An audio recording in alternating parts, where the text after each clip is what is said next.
To have democracy, it's not enough to have elections. You must have a body politic which is represented by a sovereign parliament, which can ask these questions of its rulers and can get rid of them.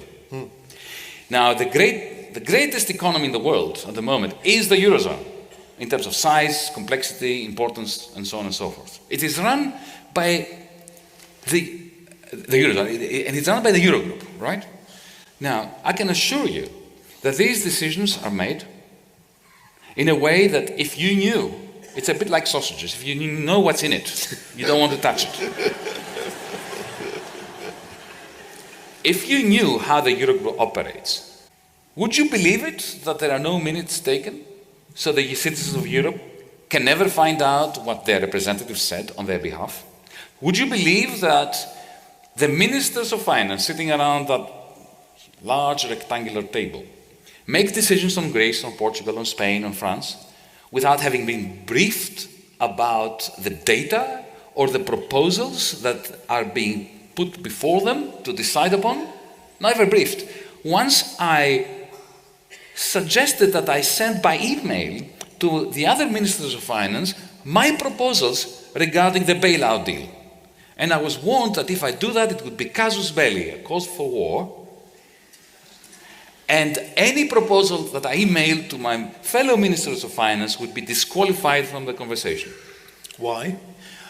I never understood the answer to that question. I put it to them, and I was told by Dr. Wolfgang Schäuble, the German Minister of Finance, that if I did that, he would then have to be obliged to submit my proposals to the Bundestag, the federal parliament in Berlin, which I didn't think was such a disaster anyway.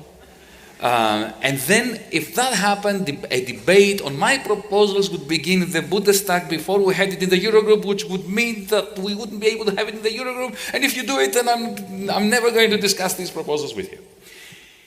This contempt for the parliamentary process, for transparency, is part and parcel of the democratic deficit. Here in Britain, you have a system of government that leaves much to be desired, yet when George Osborne takes a decision, he has to appear in front of the House and defend it. And the House of Commons has the authority to dismiss him. Now, when we decide in the Eurogroup, we are the government, the economic government of the Eurozone, yeah?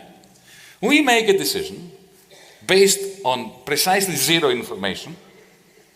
The decision has already been made behind closed doors in dark corners of those terrible buildings. We all then meet. The representatives of the Troika speak first. So first is the commissioner, Mr. Moscovici, who speaks on any subject, Portugal, Greece, whatever. Then the president of the central bank. Then the managing director of the IMF, which is not even part of Europe. Yeah? And then the ministers, on the basis of what they heard, not on any documents that they have in front of them, on the basis of what they heard from the Troika, have 10 minutes each to say some inanity, because you can't say anything serious when you are not briefed. And anyway, there's no negotiation. This process lasts for about half an hour, maybe 2, and then we spend 3 hours debating the only thing to which we're contributing, the press release. Yeah? And that's how European law and European economic policy decide.